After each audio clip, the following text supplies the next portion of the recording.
6 minutes left.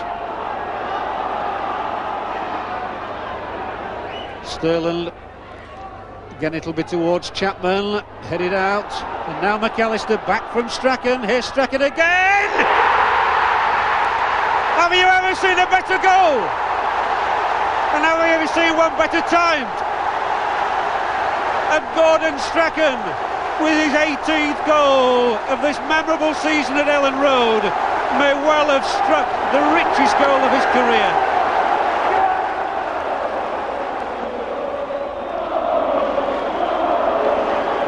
Strachan to Chapman inside the area. Back for Strachan, who the referee says that's it, it's all over. This was the moment they'd all waited for. The class of '90 had graduated. More than 32,500 began their celebration of promotion in earnest. But as they celebrated, they also waited for the news from St James Park, where Newcastle United were playing West Ham. A draw or a defeat for the Magpies would send Leeds United up.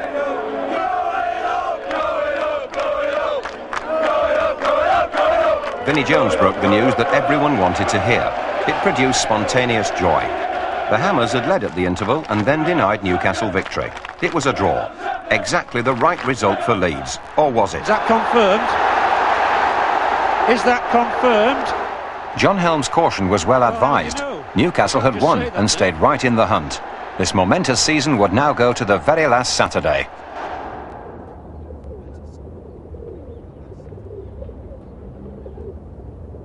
It had begun 9 months earlier, with traditional preparations interrupted only by the incoming flow of talent to the club.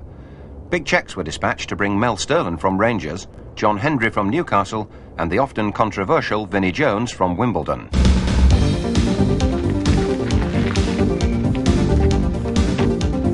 The directors had backed their manager's judgment as never before. And right, walk back on it, sit up. Bring that other leg forward now.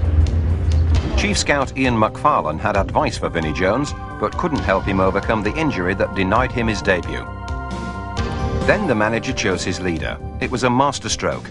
But the gremlins that so often lurk struck again to deprive United of another key player on the very threshold of the new campaign.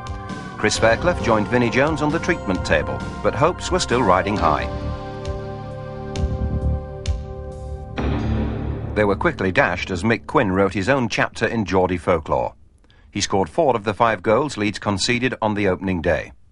Jim Beglin and John McClelland wore United colours for the first time in a defence that was tortured in the sun. Like Newcastle, Middlesbrough had played their football in the First Division last season. They came to Elland Road fresh from a good win over Wolves. Chris Fairclough had recovered and started the game. Vinnie Jones was on the bench, but involved.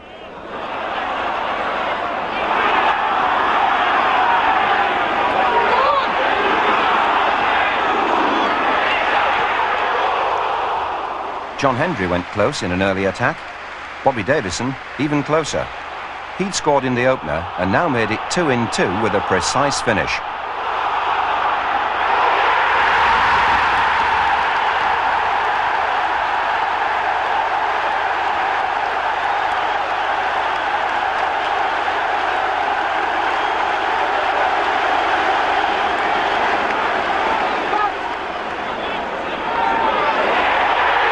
Leeds were denied a second by a goal line clearance. And then by the woodwork.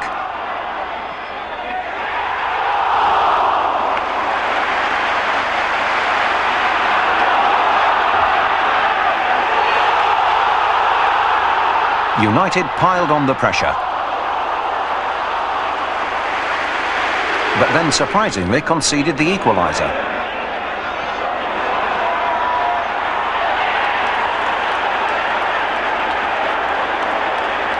This was the signal for Vinnie Jones to join the fray.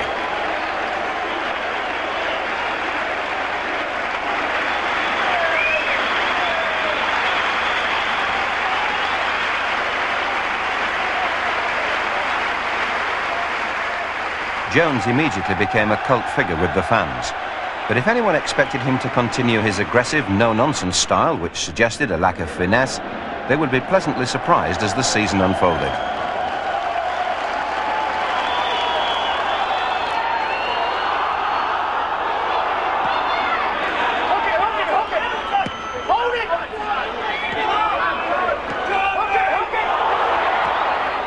Jones's influence was obvious. His colleagues responded. He'd raised the tempo. But the result was still very much in doubt when Davison chased his through ball.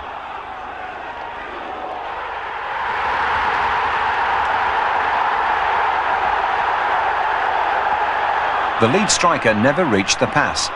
Parkinson did, and the cruelest bounce of the season favoured United, and that all-important first victory was secured.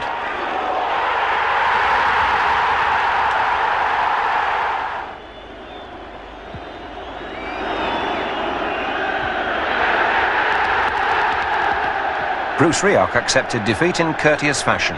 He wouldn't see out the season at Ayresome Park, but United's followers already felt that this would be their year. Celebrations had already begun.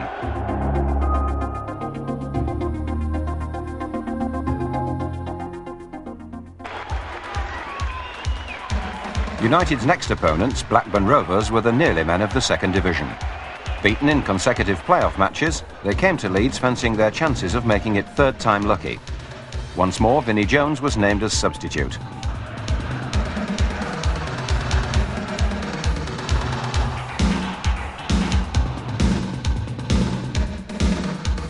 Former United favourite Scott Sellers was involved when the visitors took a surprise lead.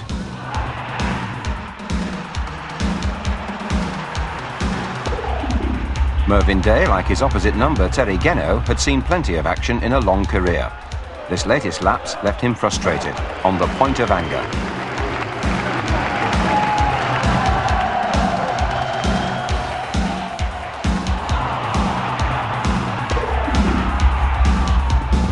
It spurred United forward in search of the equaliser.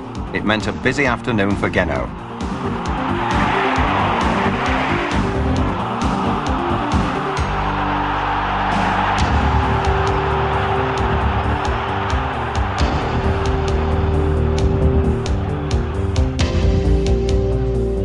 Even a beautifully worked free kick brought no reward.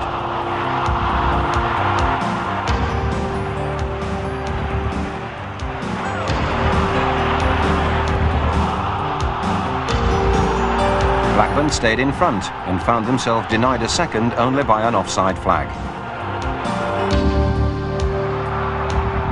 Gordon Strachan was revelling in his new role as skipper, his passing and prompting already proving a decisive factor.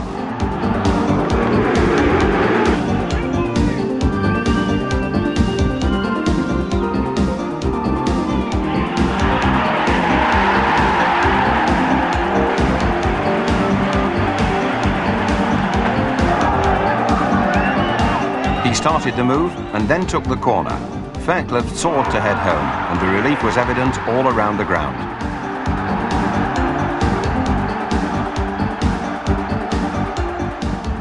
United had begun with a defeat, a win, and now a draw.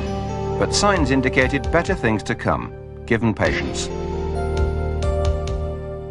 The Victoria Ground had so often been United's graveyard in the past.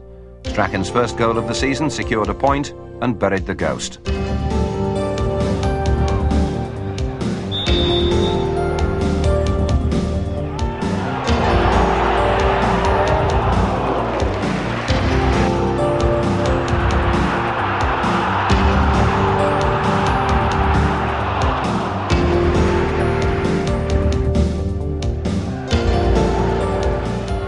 Whenever Strachan was on the ball, United threatened. Baird got the first touch, Jones the last, and Leeds the vital breakthrough.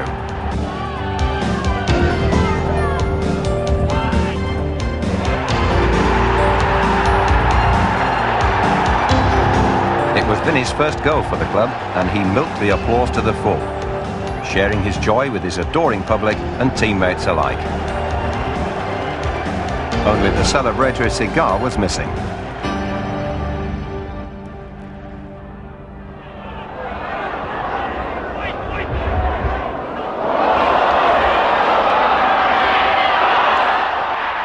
Failure to press home early advantage proved costly as Ipswich hit back to level.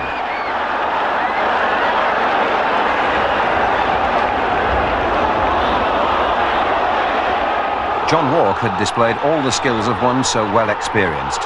Now he denied Ian Baird as United pressed for the winner.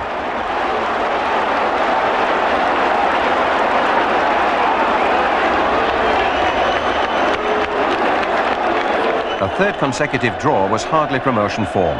It left Howard Wilkinson frustrated and getting plenty of advice from the fans who shared his emotions.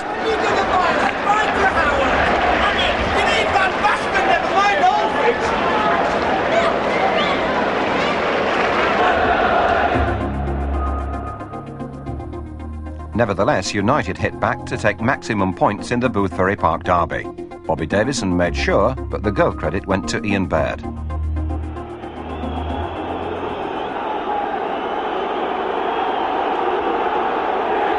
United had taken a paltry 9 points from their opening 6 games. It left them in 9th place in a table already headed by Sheffield United.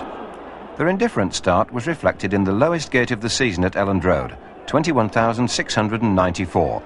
But those who stayed away missed the party as the players swung into top gear to demolish Swindon town.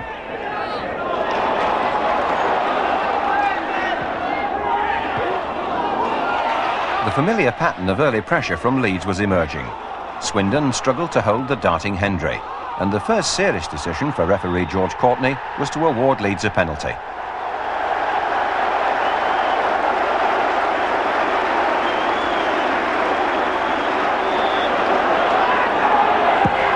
Gordon Strachan made sure that John Hendry's good work gained its full reward.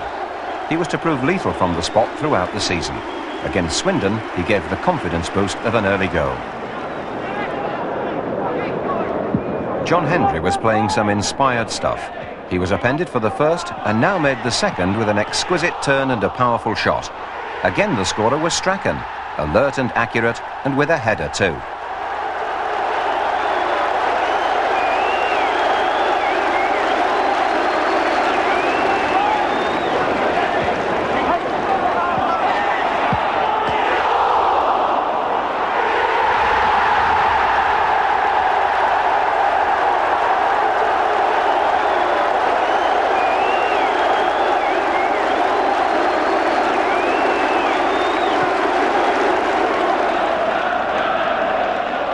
Bobby Davison's third goal of the new campaign was just what top-class strikers are all about. Positional sense, good control, and above all, a powerful finish.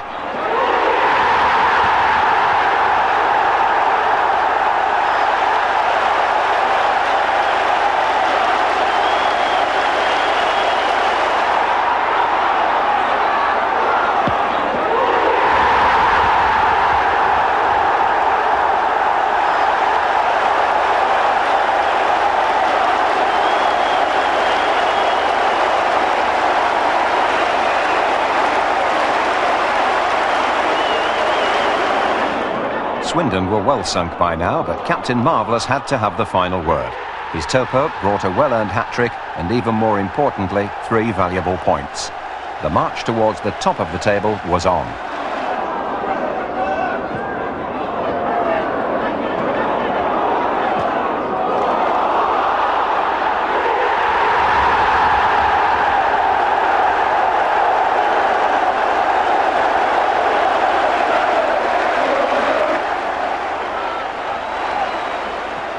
Sadly, the victory was soured by controversy. Gitting's frustration burst into outright anger. He was a long way over the top when challenged by Hendry. It's the kind of foul that professionals like least of all. A broken leg is the usual outcome. Hendry was lucky this time.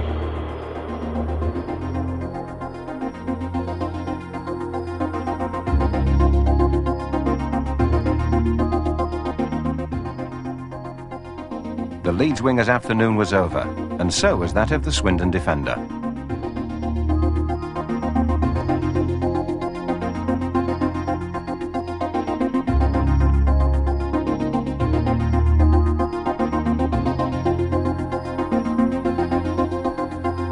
The little Scot made remarkable progress to take his place against Oxford 4 days later. But the injury proved troublesome, and further complications meant a long layoff for United's £650,000 buy.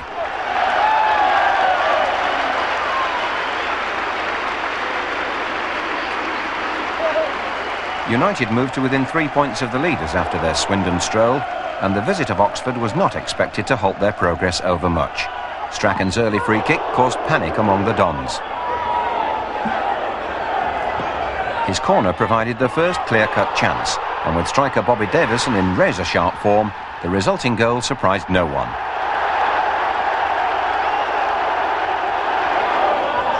The set piece had worked once more, leaving Davison with time and space aplenty to pick his spot.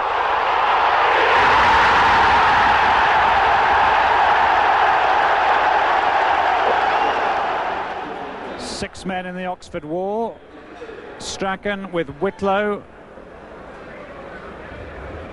And Sterland. Fine goal from Mel Sterland. Placed it superbly. And Leeds, with 25 minutes gone, lead by 2-0. And isn't he delighted? Just look at him. Mel Sterland.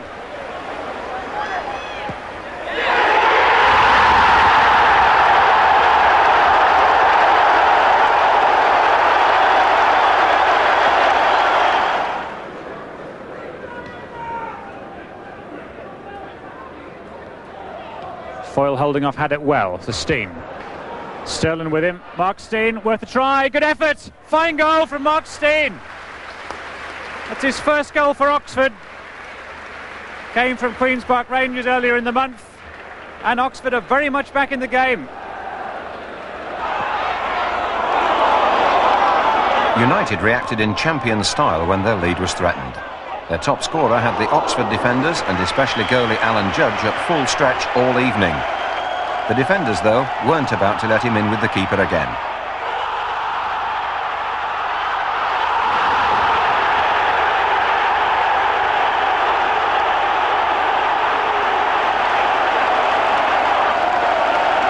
From the free kick, Sterland fancied a second goal.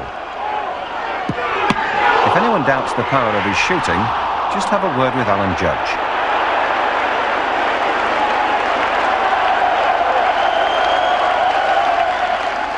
That's Durnin. And the referee, to the immense relief of the 24,097, or most of them have come to Ellen Road, blows the final whistle.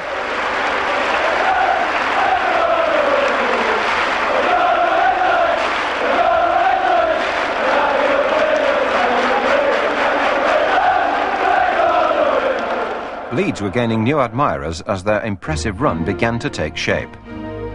Now they were faced with consecutive away games.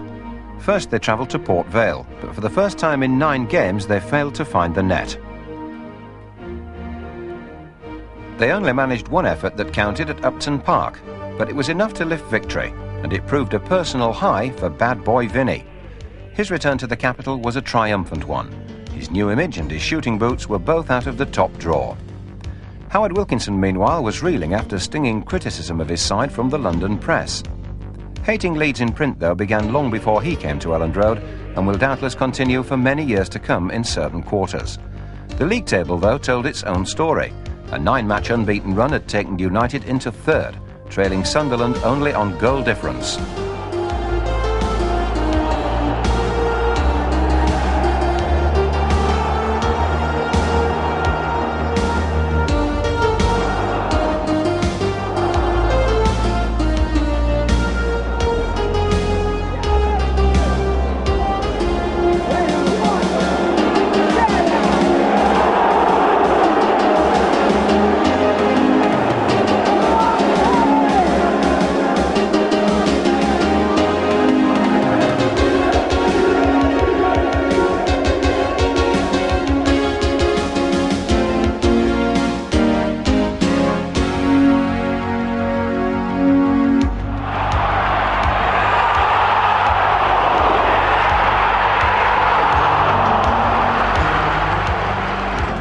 Games against Sunderland over the years have always been torrid, emotional affairs, and this was no exception. Given that the teams were side by side in the promotion frame, it was understandable that friction would surface. When it came to football, though, there was only one team in it.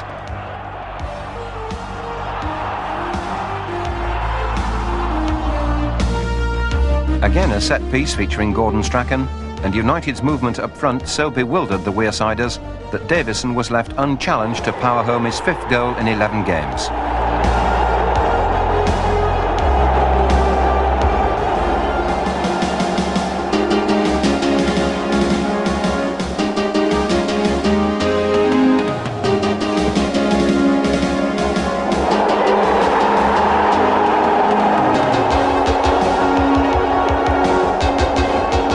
Dominance in the air was to prove decisive once more as Chris Fairclough moved on to Vinnie Jones' long throw.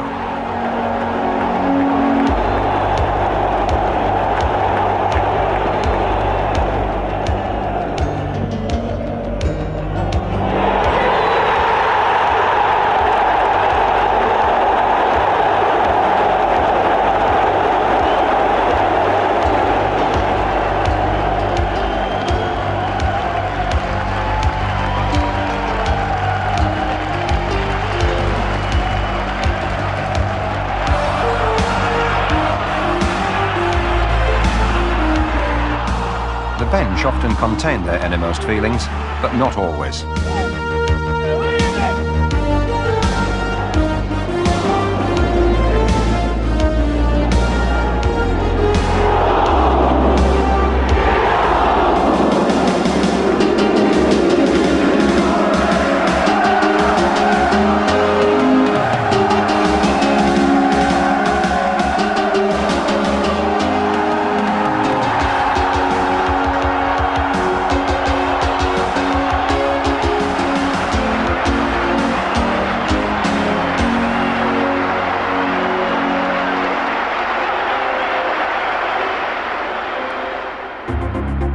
The scoreline didn't truly reflect United's superiority. It was an emphatic win. The midweek trip to Fratton Park brought another point that should have been 3. Ex-soldier Guy Whittingham shot United down with 2 goals in the last minute to equalise efforts from Mel Sterland, Mike Whitlow, his first for the club, and Bobby Davison, his 6th of the season. There's a whole cluster of players around the penalty spot as Strachan delivers the corner, and Bobby Davison scores the first for Leeds. A stapling header from Leeds' leading goal scorer. 6 minutes gone, Strachan's corner perfectly placed, and Davison knocks it home under the crossbar.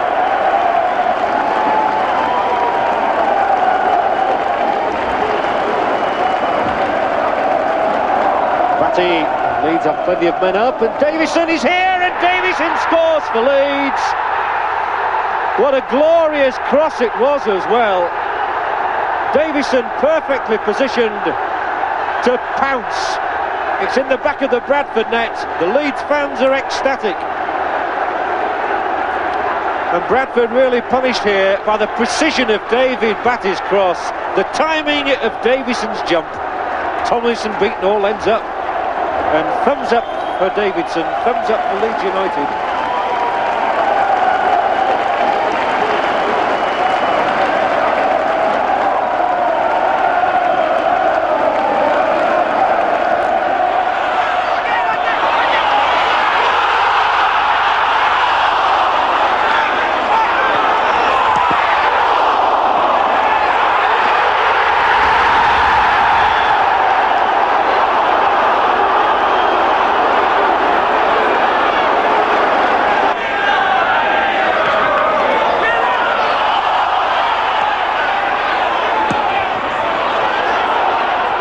Plymouth Argyle came to Elland Road with a reputation as one of the best footballing sides in the division. They were led by veteran goalscorer Tommy Tynan and had in Rhys Wilmot a goalkeeper who took dead ball kicks with his right foot and all others with his left, a fact that didn't help him much when he took Davison's legs away in a foul challenge.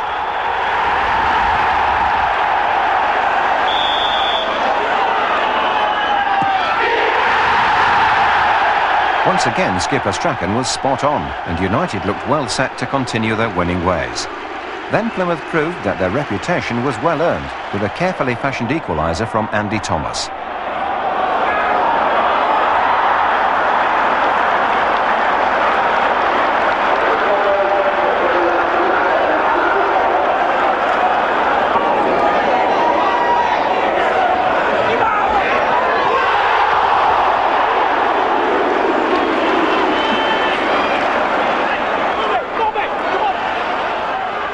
progress against the Pilgrims was tough. They were well organised and played a refreshing brand of attacking football not normally seen or expected from sides visiting Leeds. One mistake was always going to settle it. It came from Argyle's scorer, Andy Thomas.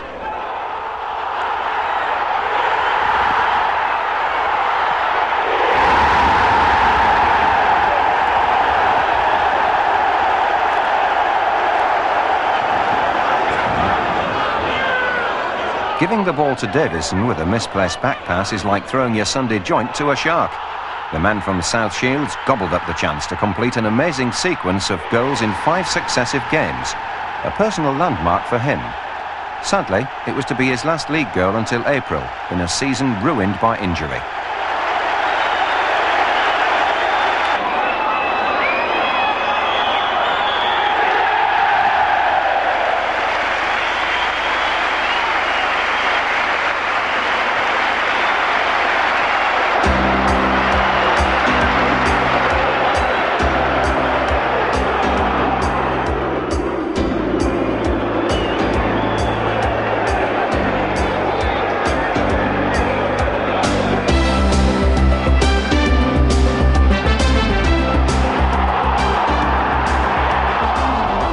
Complete contrast to United's last visitors, Harry Redknapp's Cherries showed little in the way of ambition. In truth, they were outplayed for long periods, but did manage an early strike after springing the offside trap.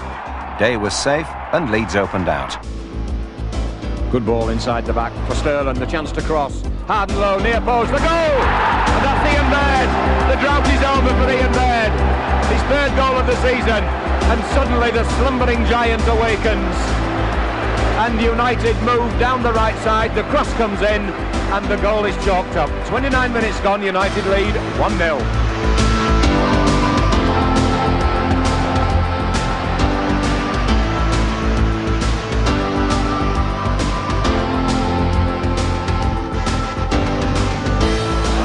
Bobby Davison's run of scoring ended here, but his pace and determination earned Leeds another goal for Strachan.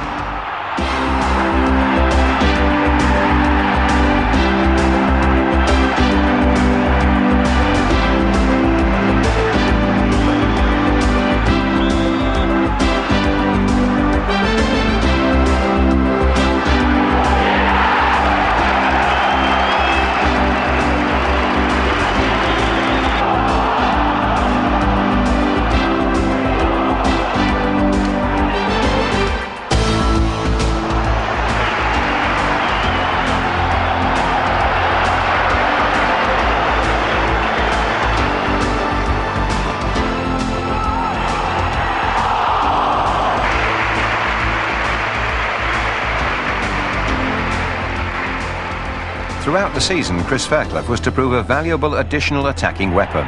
His arrival was usually unannounced and invariably lethal.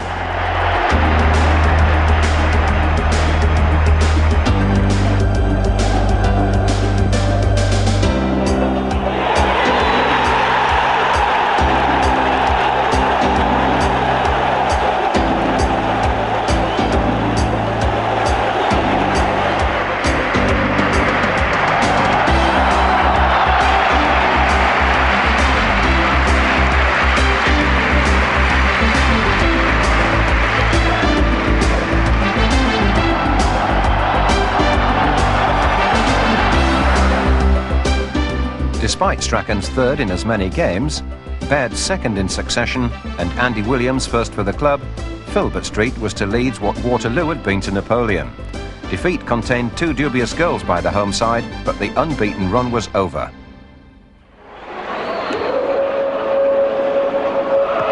He's been sporty, as he's been in the players' dressing room, in the players' lounge. The welfare of the less fortunate fans had always been a feature of the club, and now one man in particular. National recognition for United was not slow in arriving either.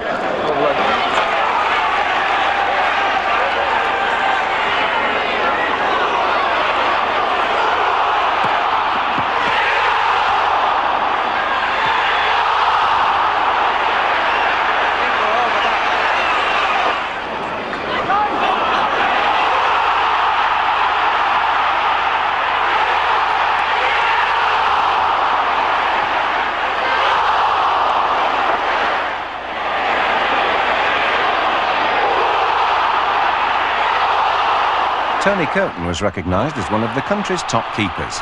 He rode his luck in the early stages though, and was thankful for assistance from a post and some less than accurate finishing.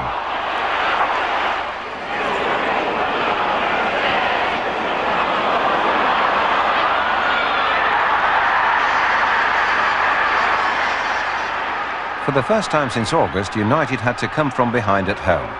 The £500,000 man Penrice marked his Watford debut with a neat goal, and United searched desperately for an equaliser.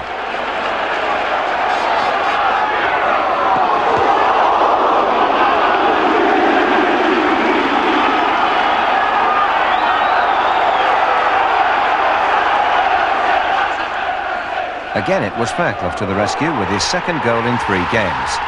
United had Chris Turner on duty for the injured Day. Otherwise, Howard Wilkinson kept faith with the lineup that had lost at Leicester. The blend was beginning to look right. The battling qualities never far under the surface of a team that refused to accept it couldn't win every match.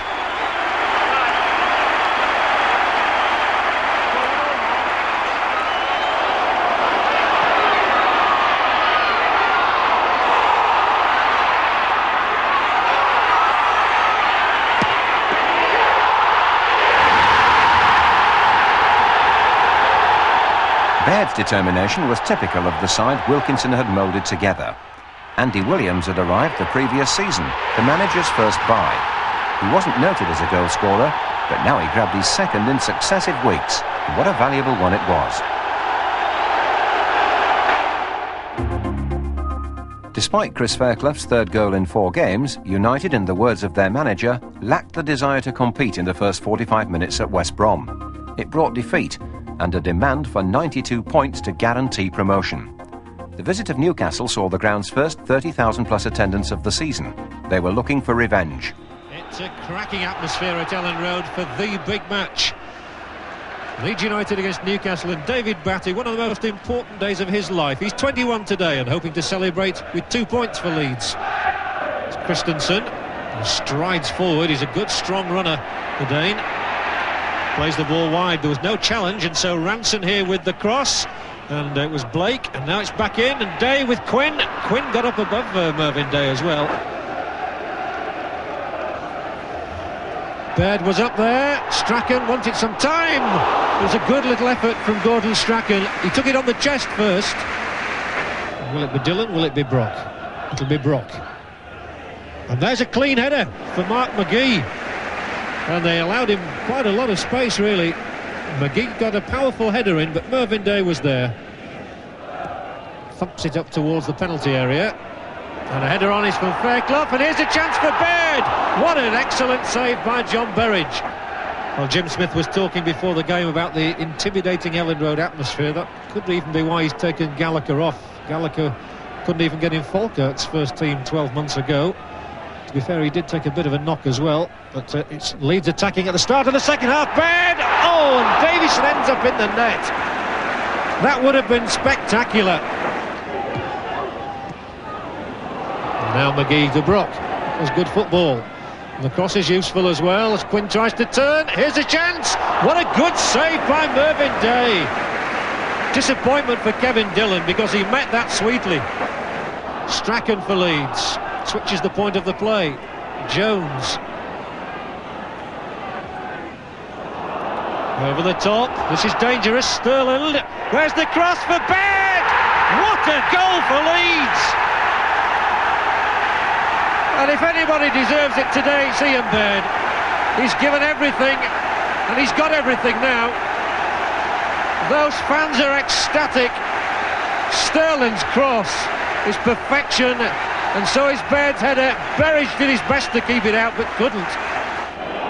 The referee looks at that watch, and the Leeds fans are desperate for that final whistle. They've got a final whistle indeed. That's what they wanted. It's what they've got, and they've gotten 3 points too. A single goal from Ian Baird after 71 minutes separates these two promotion contenders, and that win opens up a 5-point gap between Leeds and Newcastle in second and third positions. Chris Fairclough sealed United's win at Ayresome Park after Carl Schutt, deputising for the injured Davison, had shot Leeds ahead. It was their first win at Middlesbrough for 14 years, and it took them to the top of the table. The but only for 24 hours, with Sheffield United beating Swindon the following day.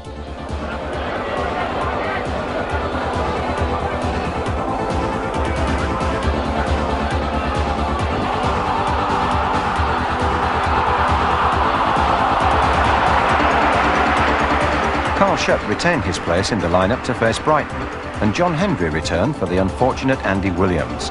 But once again, the inspiration came from skipper Strachan.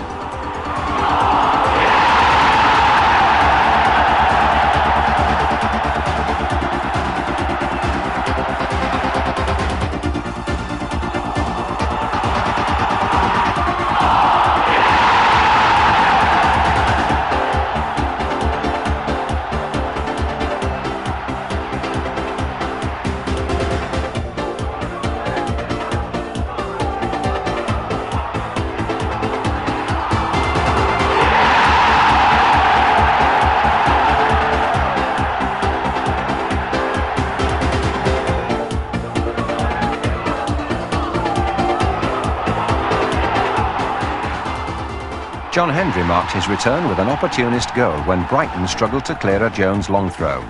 And then Vinny, who loves a celebration, joined the party himself.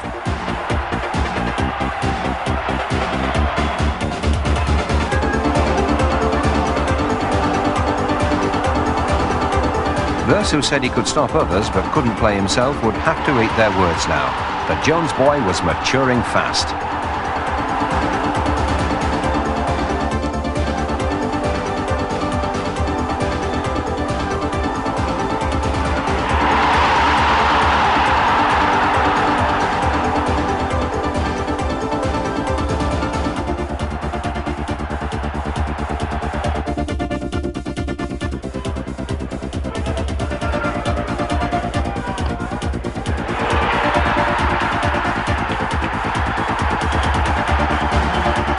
Mel Sterland's return to the city of his birth provided him and United with the ideal Christmas present. Carl Shutt, another son of the Steel City, grabbed his second in 3 games and honours were even. But don't tell Mel. The trip to Barnsley was less rewarding 4 days later. Ian Baird was back at number 9 but still short of goals, his United career drawing to a close.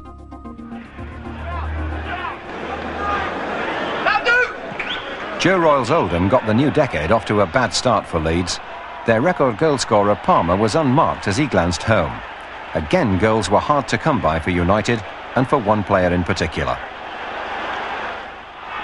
Typical of Ian Baird's misfortune in the penalty area was his lack of power with this header.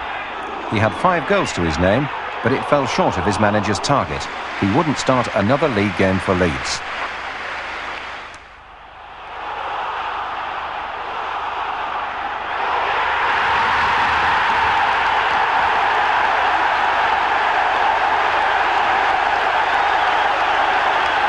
John Hendry did manage to grab an equaliser, but Howard Wilkinson's concern was evident. His team had come too far to miss out now. Again, the directors backed their manager with hard cash, and within a week, Lee Chapman joined the promotion push. The Lincoln-born striker confessed that as a lad, he hated Leeds. Now he was seen as the saviour. United hadn't won at Ewood Park for almost 25 years, significantly in their last promotion season. Chapman, though, began to repay his £400,000 fee immediately. United's only setback was the injury to Mel Sterland, which would keep him sidelined for 4 games. For Lee Chapman, a momentous day really, a home debut against the club with which he started his career. Last week's £400,000 move makes Leeds his 8th professional club.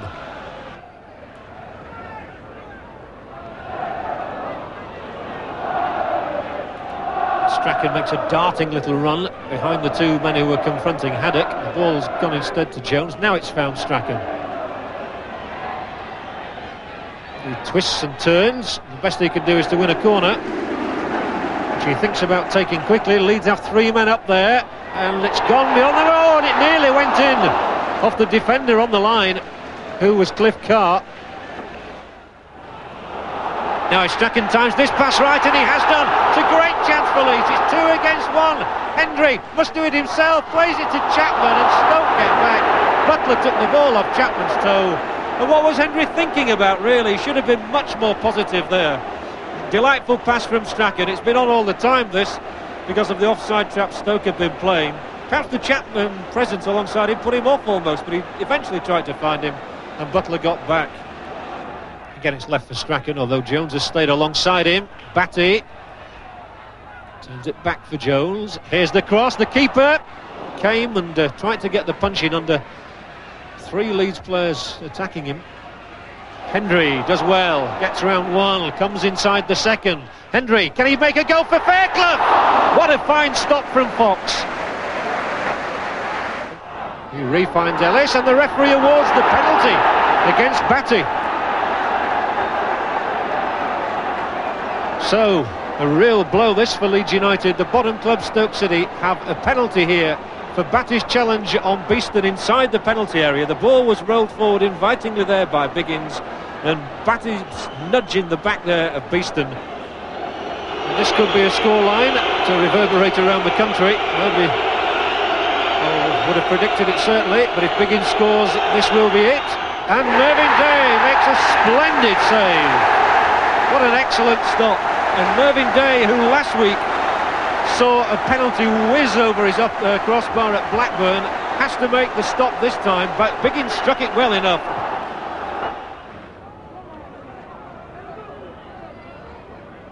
Batty, that's a delightful pass, and again it's Hendry, and Chapman surely now for Leeds. We can't control it, and is he brought down? It's a penalty for Leeds. Peter Fox, who's a judge steward, brought down Lee Chapman there, and we're now left to question whether Gordon Strachan will be any more successful from the penalty spot. Good ball through from Batty. Hendry this time played the square ball for Chapman, and he didn't quite take control of it, and Fox, a judge to have brought him down. So it's Strachan against Fox. Strachan wins. Leeds are in front, and you can sense the relief around the ground.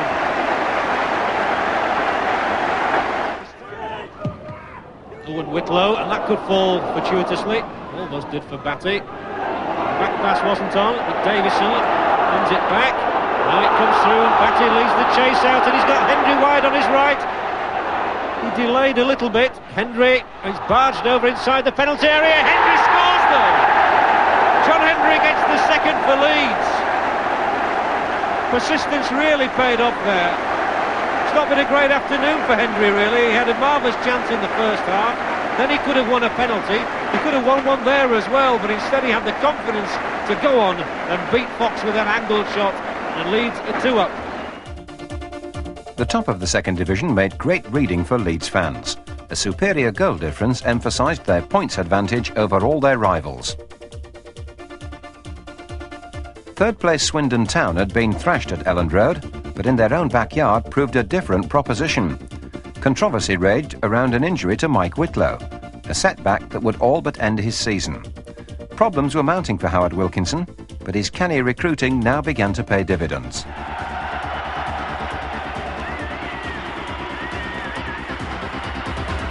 He switched Jim Beglin to left-back and introduced new signings Chris Kamara and Imre Varadi to the side to face Hull City.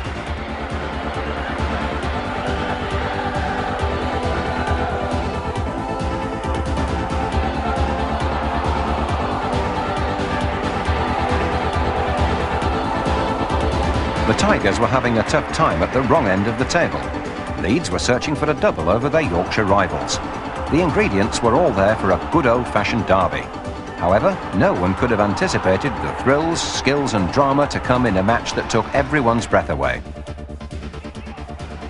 Under normal circumstances, John Hendry's opener would have been regarded as a goal of rare quality. His judgment was perfection itself. However, this was not to be a normal game.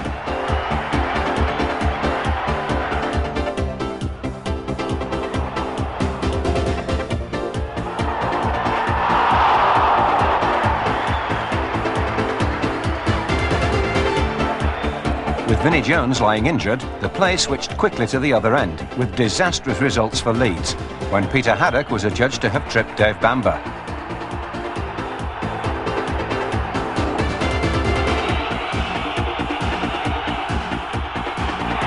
Andy Payton crashed home the equaliser and the Leeds fans were disgruntled. But their joy was soon restored with the goal of the season at Elland Road.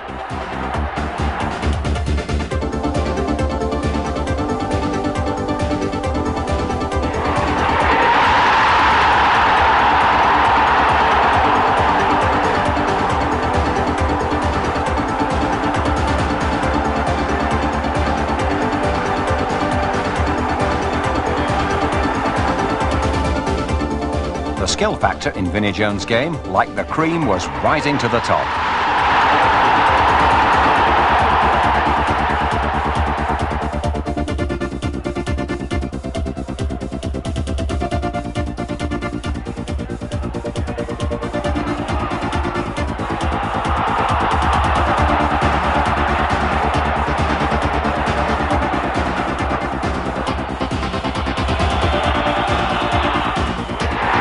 When Andy Payton obliged for a second time from the spot, again Bamber the victim of a trip, United had conceded 2 goals in a home league game for the first time in the season. That soon became 3, as Steve Doyle showed that he too could strike a volley from distance.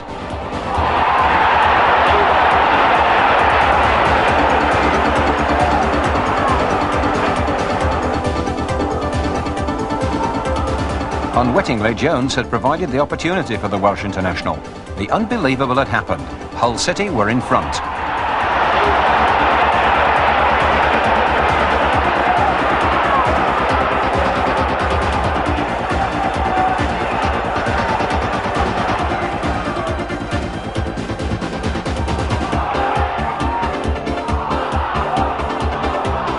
Now character was added to the list of Leeds credits on this remarkable afternoon. Imre Varadi was bought for his goal poaching skills. They were soon in evidence.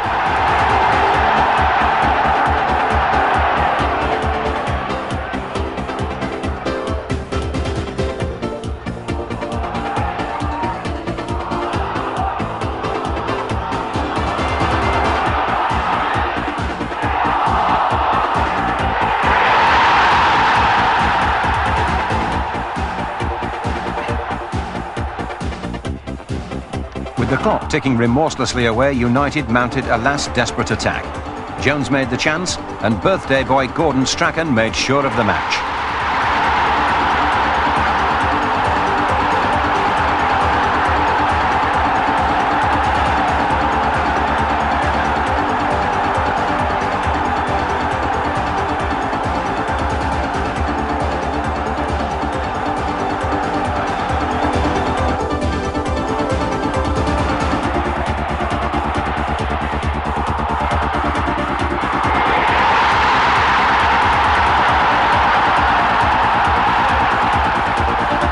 Manager Wilkinson had 2 players on debut and another without first-team experience on substitute duty. Kamara, Varadi and O'Donnell all played their part in an exciting victory, as did Vince Hilaire, who hadn't kicked a first-team ball all season. It was Howard's way, but Strachan's day.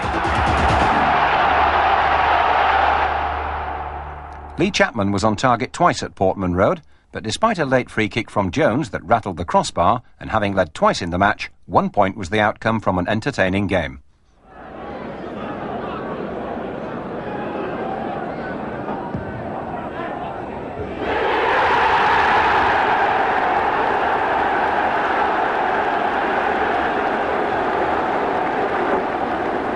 Strachan's precise corner kick gave Chris Kamara his first scoring chance for the club. He powered it home unchallenged, and United were on their way against a West Brom side that always looked better than its lowly league position suggested.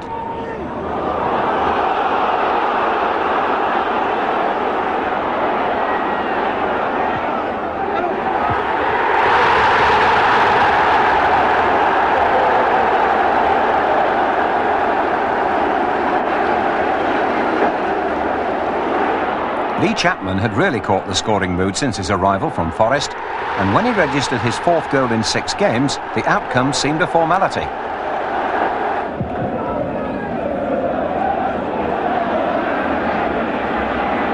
Leeds-born Don Goodman thought otherwise.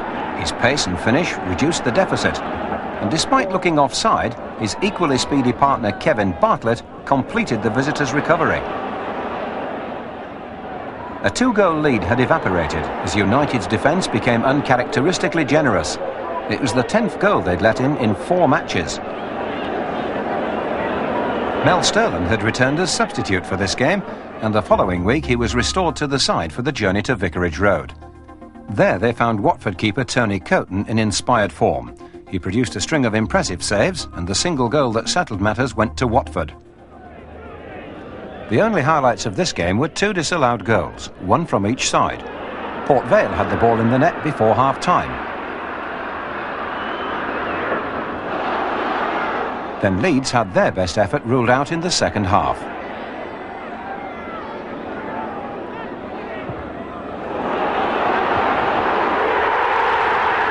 For the second successive game, Leeds United had failed to register a goal.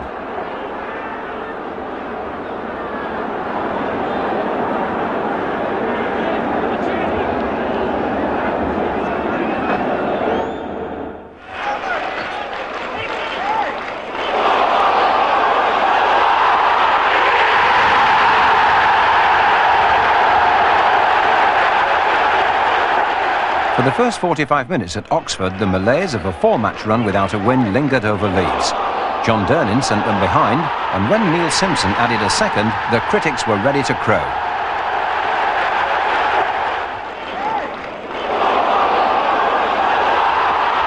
They'd reckoned without Leeds' fighting spirit and Chapman's finishing power. The big fella made it 5 in 9 starts, and Leeds were back in.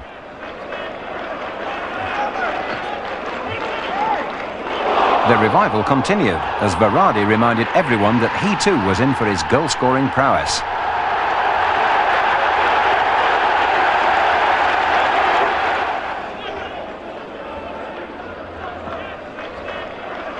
Chris Fairclough ended a 3-month barren spell in front of goal with a timely and elegant addition, and the revival had become a transformation. Howard Wilkinson, with Batty and Kamara suspended, brought in Glyn Snowdin, relegated John Hendry to substitute, and called up a youngster who'd spent much of the season on the bench himself. It was a masterly stroke as Gary Speed punished Foster to make a goal for Chapman, who later angered the manager by taking a penalty that would have given him a hat-trick. It didn't because he missed it, and Mr. Wilkinson, with an anxious eye on goal difference, was not best pleased. Lee Chapman's remarkable sequence of scoring continued against Billy Bond's West Ham, themselves on the fringe of the promotion race.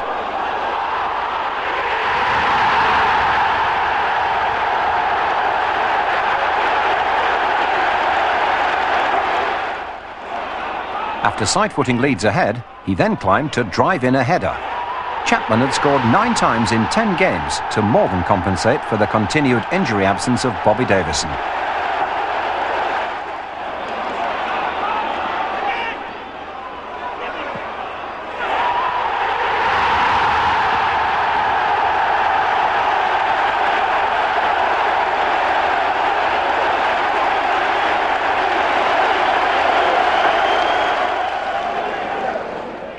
United's tactic of pressurising visiting goalkeepers didn't pay dividends on this occasion. However, this ploy would prove more successful towards the end of the season.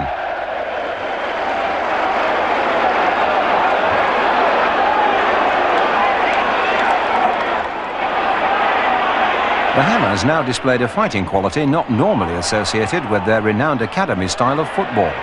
Trevor Morley's close-range effort brought them right back into the game.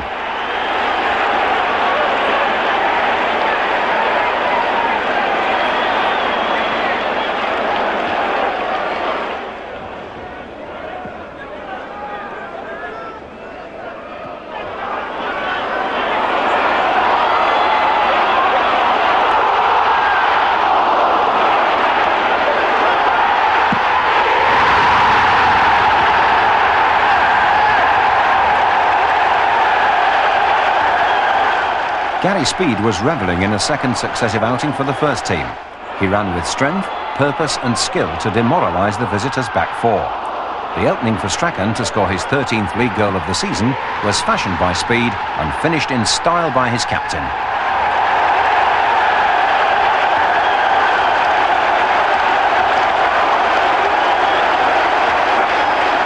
But still the drama wasn't over. Lee Chapman had been denied a hat-trick the previous week. Now he did score 3 times, but only 2 of them counted for Leeds.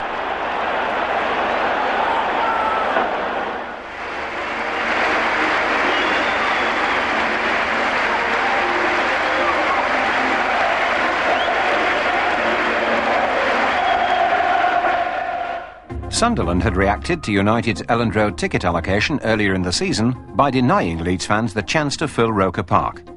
A disappointing attendance under 18,000 saw Leeds produce one of their best performances of the season to register a 3rd successive victory, courtesy of Mel Sterland's powerful near-post header.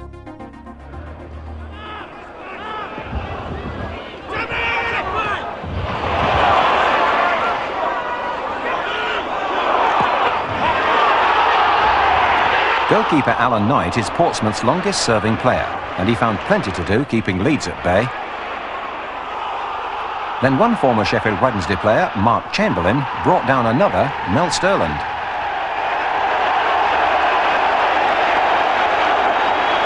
All eyes were on Knight and Strachan. But for the first time, Strachan failed to oblige from the spot. But Pompey were not destined to keep him quiet for long.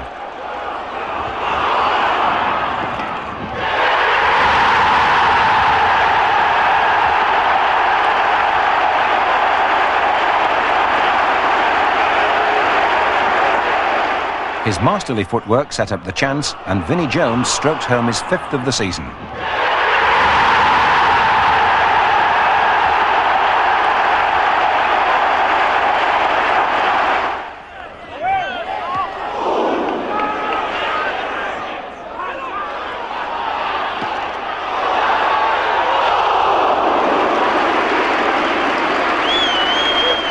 Most of the action was in the visitors' box, but a second penalty claim, it looked equally as good as the first, was denied.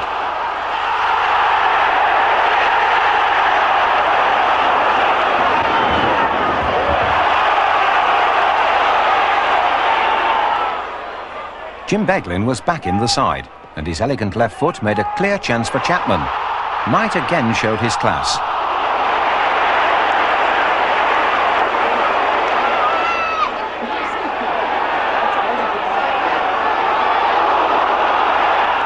And so did Vinnie Jones, with a perfect volley to test the keeper.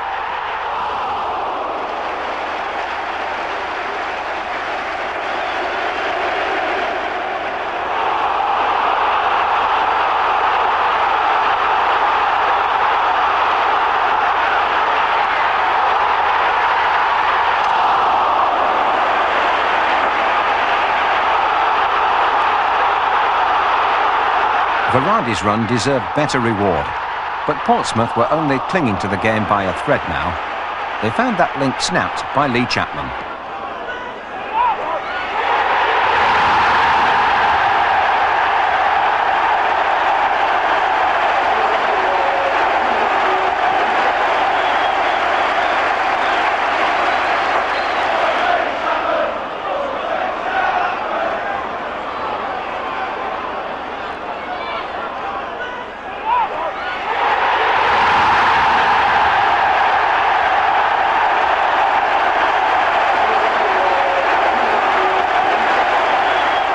The striker's positional sense and power in the air brought him his 11th goal in United colours in just a dozen games.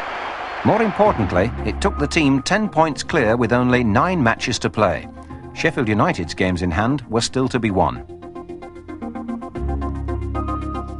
Mike Whitlow was back in the team and Chris Kamara on the bench for the tough-looking visit to Molineux. United were nilled and beaten by a single goal. It was the start of an horrendous sequence that yielded just 2 points out of 12.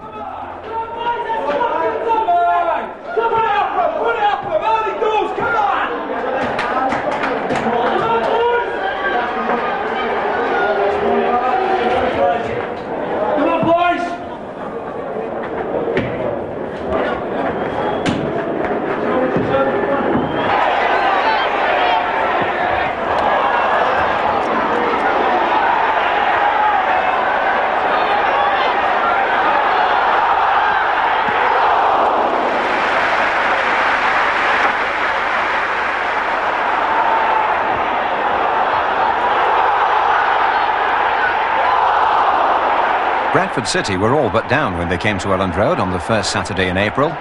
They lacked confidence in the early stages, but as Leeds failed to convert their chances, City stuck doggedly to their task. The opportunity to upset their neighbours and deadly rivals was too good to miss.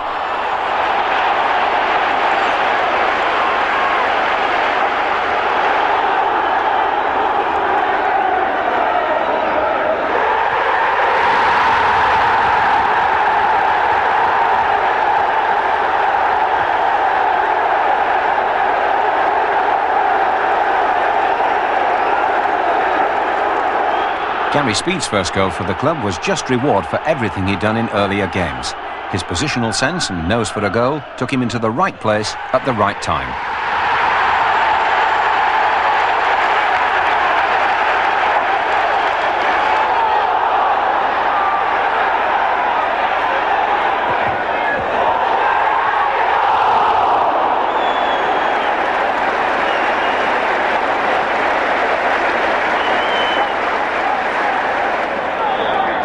For much of this tense local derby, referee John Martin looked more nervous than the players.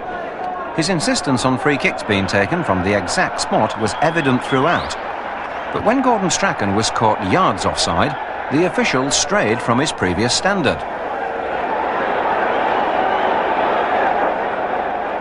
He instructed City to take the free kick from a position 20 yards nearer the Leeds goal, and then penalised Peter Haddock. Both the player and his manager were adamant that no foul was committed. It was a bizarre about turn, which along with United's indifferent finishing, cost them 2 points.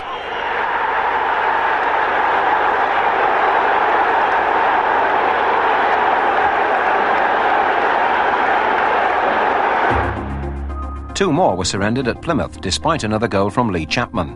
For the second game in a row, Peter Haddock conceded a penalty, and his manager sprang to his defence. Mr. Wilkinson also set his players a new target of winning 4 of their final 6 matches. Easter began with a plastic experience at Cock-a-Hoop Oldham, who despite 2 recent FA Cup semi-finals never looked like losing. The bright spot was the return of Davison, who scored United's lone goal. Now the cushion had gone. The Blades had closed the gap to goal difference only, and Newcastle were in the frame after an inspired run. The manager called for character to surface. He also called up John McClellan for the injured Haddock and played his ace card by resting Batty and including Kamara. And really this afternoon's game is so very, very vital, because the losers could well find themselves out of the automatic place for promotion at the end of the afternoon.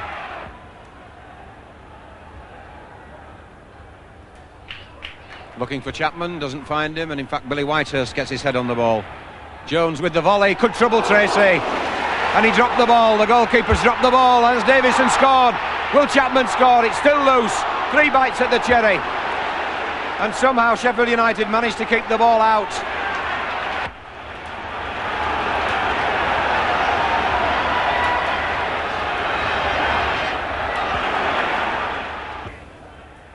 Gary Speed the header on towards Strachan. Strachan inside the box, he must score.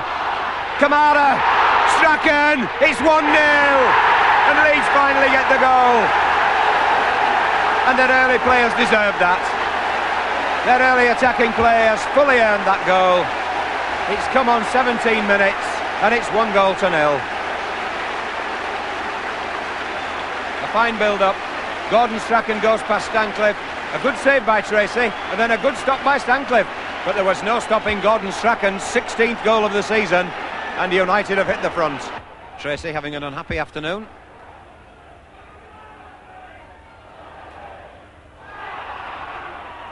This time Alan Gunn's in the way.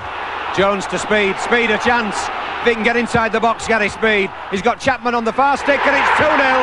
That's the goal that could settle the match. Lee Chapman's number 11.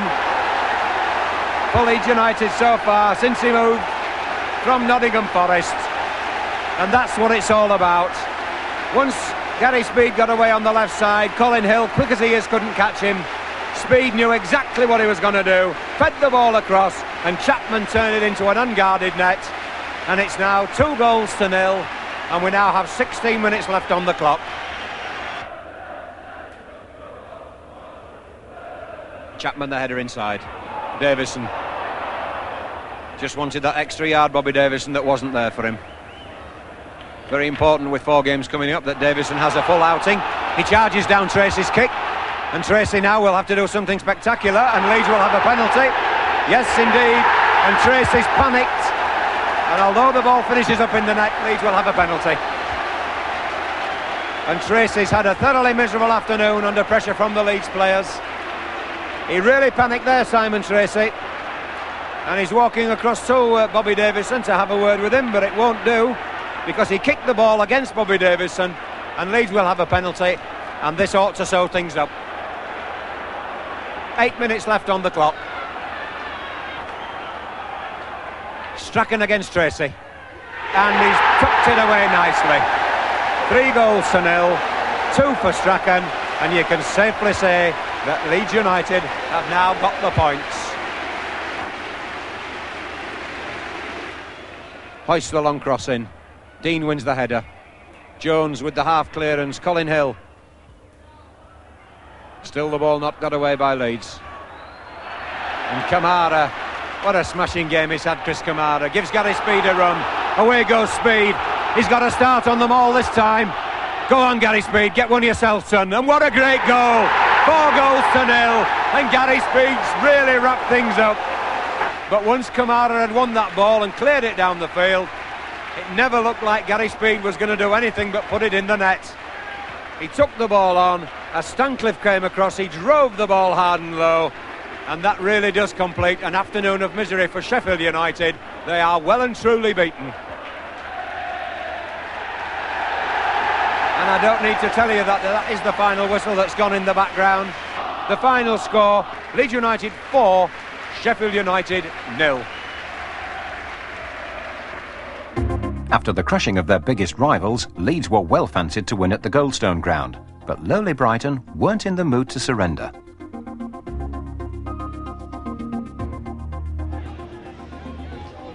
Fairclough, Chapman, Varady all at the near post. It's come to a Brighton head, and that's a goal for Gary Speed.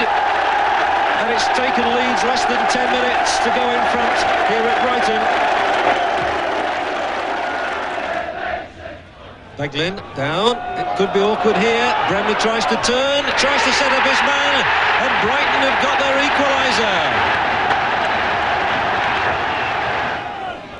Strachan, and Leeds are picking it up a little. Chapman through, shut. Not quite a clear run on goal. Strachan is round the keeper. Can Strachan finish it? Oh, he's turned it across the face of the goal. An own goal, would you believe it? Drama here at the Goldstone ground. Wilkins delivers another one, and it's aimed towards the same vacant area, and it's a goal! Brighton have equalised, and it's Crumpling. With just 3 games left, the pack were now closing on the leaders, and there was a major shock for Leeds in their next fixture.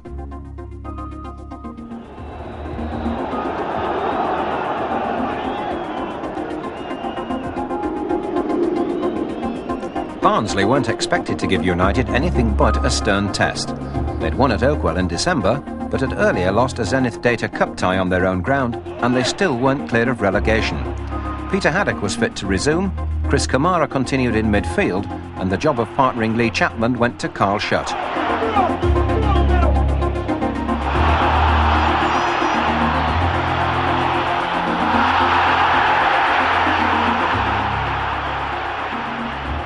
United were denied a penalty claim despite the pleas of Gordon Strachan.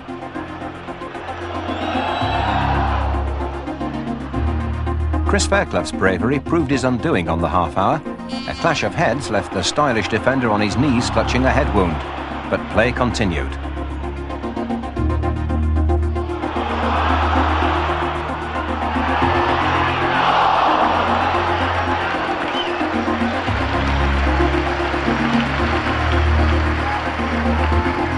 He left the field for 13 minutes for running repairs, and Leeds played on with 10 men against a side that was performing way above its league position.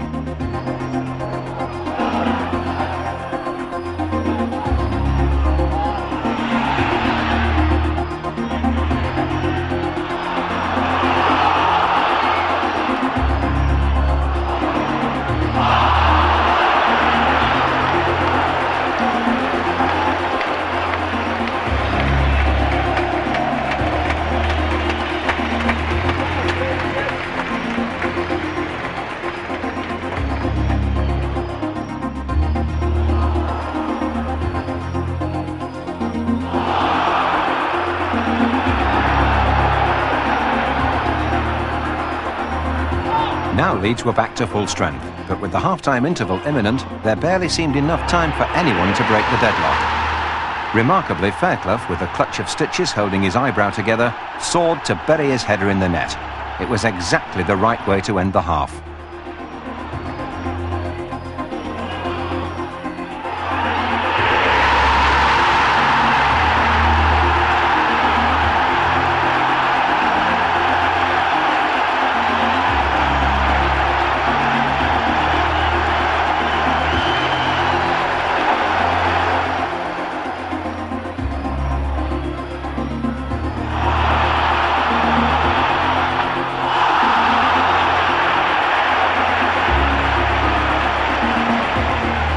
The pace of the game was furious, the pattern familiar. Leeds having most of the play, but looking nervous around goal.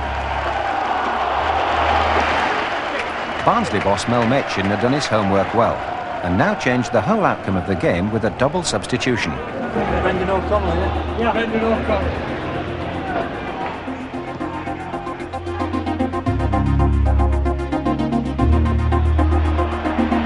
Within minutes of joining the action, O'Connell was on the score sheet. But the Leeds manager was less than impressed with his keeper's efforts to save. Come on, like this.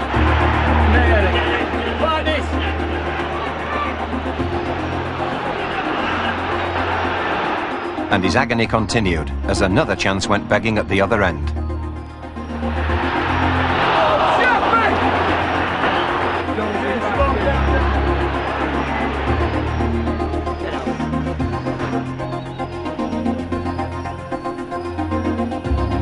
His feelings must have turned to utter despair moments later when the match was settled. Both Barnsley's substitutes had scored and Leeds were facing their first home league defeat of the season. Come on, Gav! Come on, Sam! Come on!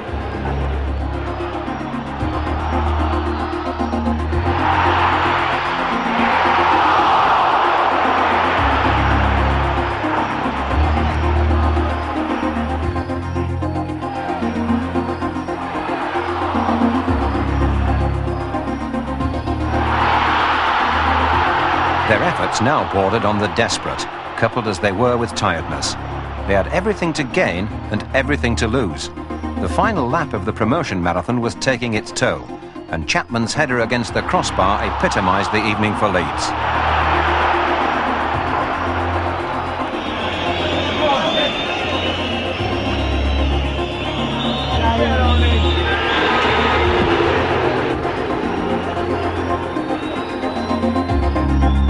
Barnsley had saved their second division status. Leeds were left with two more chances to ensure they wouldn't have to meet Machin's men next season.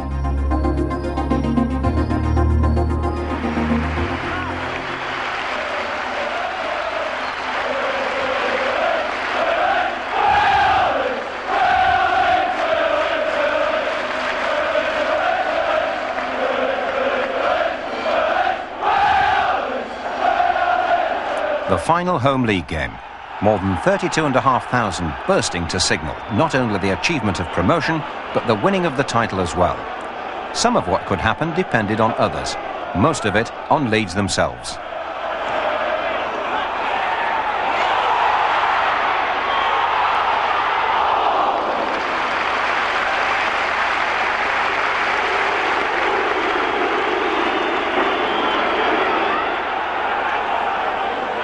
Davison was back in action and soon made his presence felt.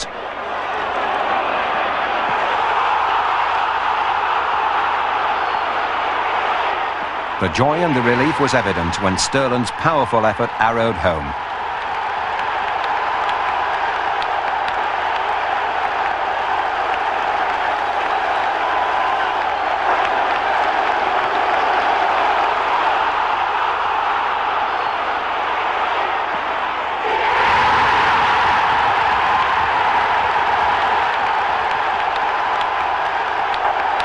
Leeds gave Martin Hodge a thorough examination. He rose to the occasion in style.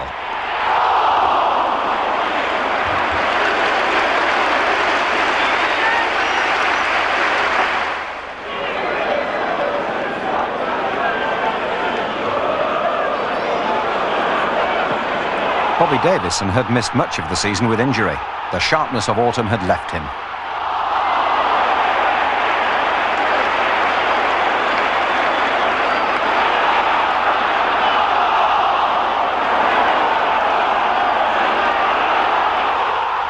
United were fully in control, but needed that second goal to give them breathing space.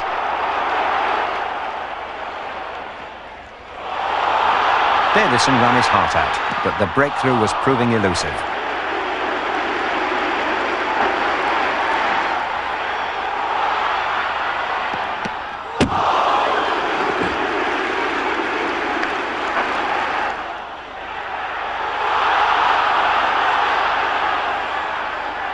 Still, Strachan urged his troops forward. Kamara was ever willing, Hodge ever alert.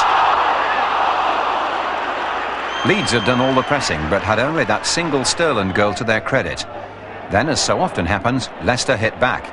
David Oldfield set up the chance, and highly rated Gary McAllister thundered the ball past a despairing Day.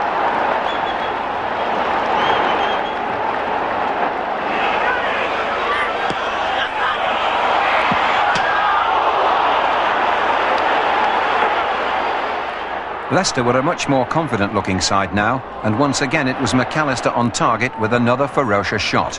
But this time Day was more than equal to it, and the despair was left to McAllister. Mervyn Day had kept Leeds' hopes and season alive. After recent lapses, the keeper produced a world-class save just when it was needed.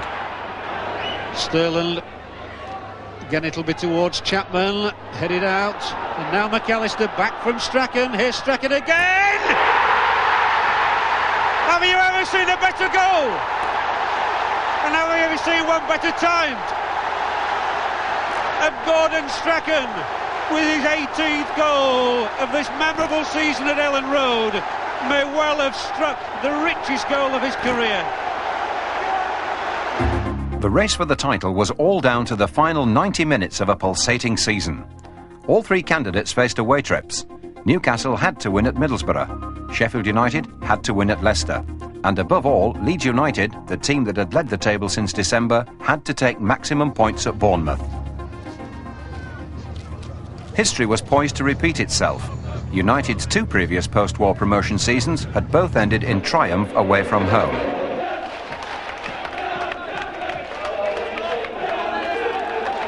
The manager's hopes, dreams and aspirations all depended on his players being prepared to shed every last drop of sweat and blood for him.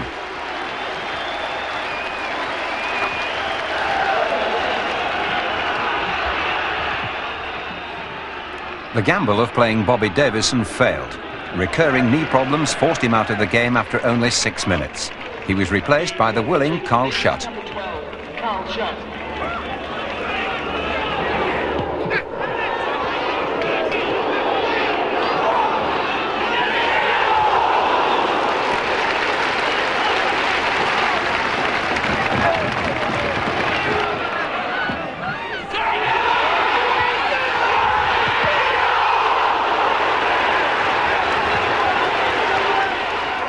The Leeds substitute made an immediate impact. He chased and harried the Bournemouth defence and was unlucky not to score during this spell of United pressure.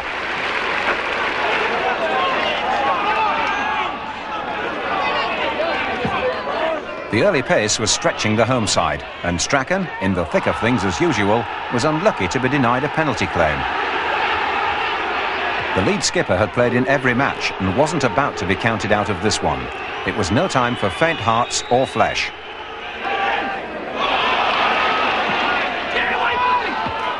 The deadlock remained as Beglin joined the attack. Bournemouth were defending desperately now. Their second division status was at stake. It was preserved for the moment by the upright.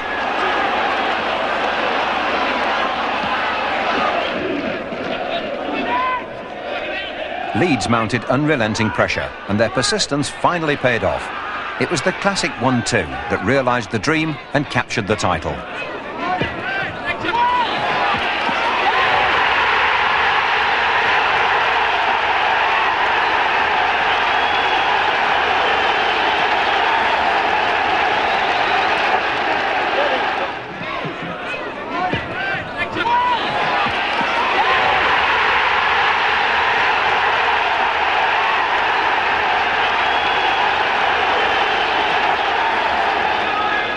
A further reminder to the Leeds fans, please message to Leeds supporters, at the end of the game, please remain in your places a short time. The game and the season were almost over, but Leeds showed a renewed determination to let nothing slip at this stage.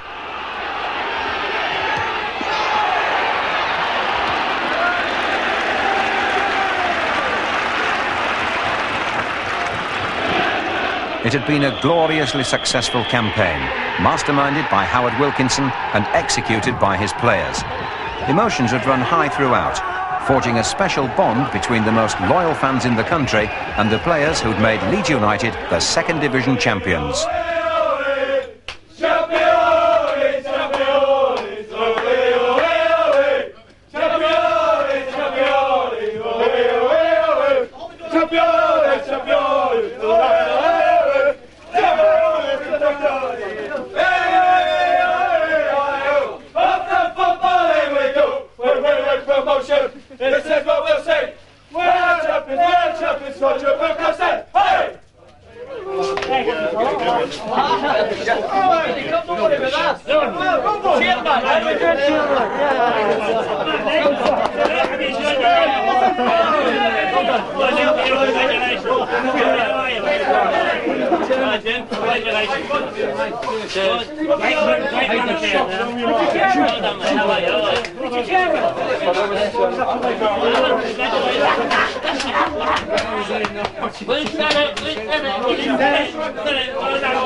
When I first came to the club 6 years ago, signed for Eddie. You know, that was the one aim, just to get the club, or to be with the club when they got back in the first division, because there was no doubts in my mind that I was joining a club which was going back. And I think it's testimony to the manager, to all the very, very great players he's brought to this club. Like this very young man here, you flatter me. who if he keeps his feet on the ground, you know he's going to play for England again. No doubts at all. The best centre-half I've ever played with. The difference in the start of the campaign up at Newcastle, when really it was a nightmare of a day for me personally, and I suppose for a start in the side, you know what I mean? But you know, today, another sunny day down here, what a difference 10 months makes. You know, completely turned around, got him 1-0, second division championship. You know, that'll look nice on my sideboard as well. Players have been magnificent because they're the ones that's had to deal with the pressure. They're the ones that's had to play. They've played 23 games like that away from home.